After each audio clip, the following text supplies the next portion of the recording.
2.13% in April, indicating a slower pace of price increases. The NBS also said food inflation rose to 16.96% year-on-year in May this year, up from 16.6% in April.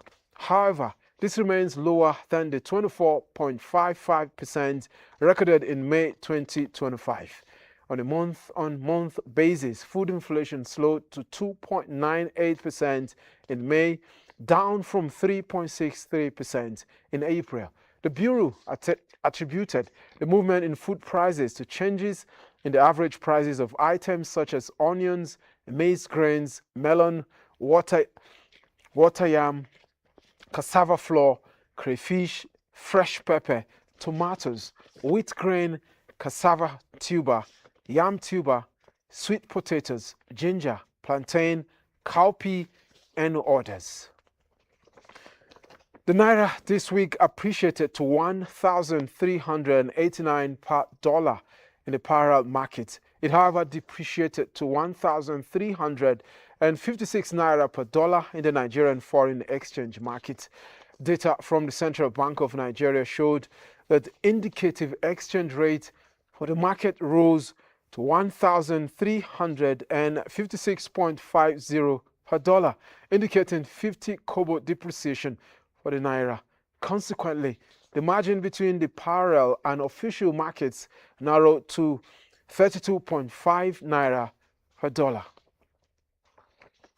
The International Monetary Fund, IMF, has said Nigerians are increasingly using US dollar-pegged stable coins, digital wallets, and smartphones to send and receive money across borders, with about $59 billion in crypto asset inflows recorded between July 2023 and June 2024. In a report titled Stable Coins in Nigeria, a growing cross-border channel, the Bretton Woods Institution said stable coins have shifted from a niche to a significant cross-border payments channel.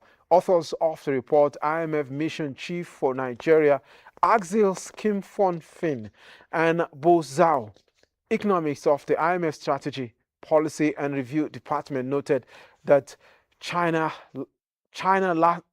lists ranked Nigeria second globally on its Global Crypto Adoption Index and sixth last year. Within sub-Saharan Africa, the country accounts for roughly 60% of stablecoin inflows since 2019. The IMF attributed the uptake to practical advantages, which include the use of smartphone and internet access to receive remittances or make payments abroad in minutes, often at lower cost than conventional channels. The IMF noted that for remittances, they can undercut traditional channels at a time when the average cost of sending $200 to sub-Saharan Africa is about 9% above the global average of 6% according to the World Bank. After the Central Bank of Nigeria restricted banks from servicing crypto exchanges, activity shifted less regulated channels, notably peer-to-peer platforms. While the IMF said stable coins offer faster, cheaper cross-border payments that can support trade, remittances, and financial inclusion, it warned of policy risks. Widespread use of dollar-dominated stable coins can resemble digital dollarization, reducing demand for Naira and weakening the transmission of domestic monetary policy. The migration of flows from banks to digital wallets and crypto exchanges may also weaken monitoring systems designed to detect illicit finance and money laundering. Power generation companies, Gencos in Nigeria, have raised fresh concerns over a looming 1 trillion naira debt, a warning that persistent liquidity challenges and stranded capacity now exceeding 2.37 trillion naira are threatening the sustainability of the sector. The operators said urgent intervention by the federal government is required to stabilize the market, improve cash flow, and prevent further deterioration of generation assets. However, the Minister of Power, Joseph Tegbe, called local and international investors to embrace sustainable financing models to provide electricity for Nigeria's health facilities.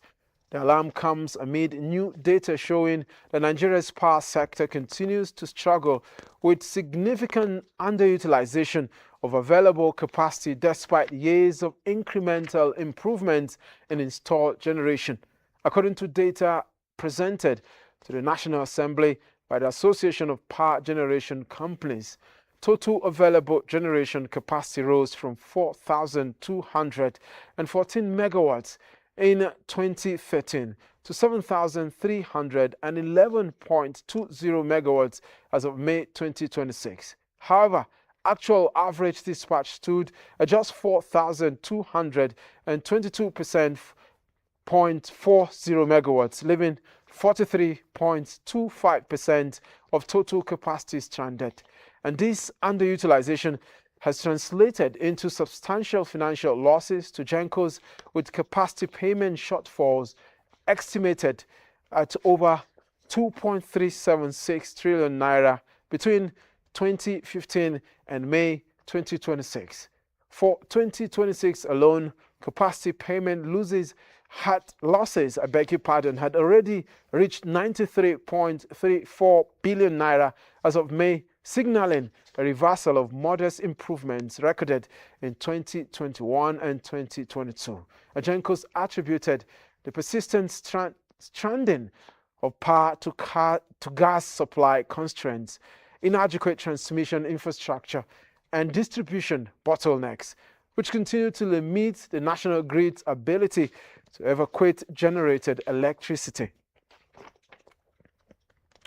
And key stakeholders in Nigeria's broadcasting industry have reaffirmed their commitment to the successful implementation of the country's digital switchover program, endorsing a hybrid digital broadcasting model that combines digital terrestrial television, direct-to-home satellite services, and digital application-based platforms. The resolution was reached at a high-level stakeholder meeting convened by the National Broadcasting Commission under the supervision of the Federal Ministry of Information and National Orientation. The meeting, chaired by the Minister of Information and National Orientation, Muhammad Idris, brought together regulators, broadcasters, signal distributors, set-top box manufacturers, content producers, satellite operators, and industry associations to chart a sustainable path to Nigeria's long-delayed digital migration project. Addressing stakeholders during the closed-door engagement session, the minister described the meeting as a collaborative effort aimed at finding practical solutions to challenges facing the DSO project. The minister acknowledged concerns raised by industry players regarding stakeholder consultation and participation in previous phases of the project, noting that while broader engagement should ideally have commenced earlier, there remained an opportunity to build consensus and move forward together. The Director General of the National Broadcasting Commission, Charles Ebuebu, said the Commission, in collaboration with stakeholders, is working towards a sustainable model that ensures return on investment for industry players while delivering value to the nation. The meeting attracted 128 participants who agreed that the DSO project remains both necessary and desirable for Nigeria, emphasizing that the transition should prioritize national interest, industry sustainability, local content development, local manufacturing, and job creation. And that wraps it up for us in business news. You can stay tuned for news track that comes up by 2 p.m. and global news by 6:30 p.m., as well as other programs on our platform. Thanks for joining and stay with us.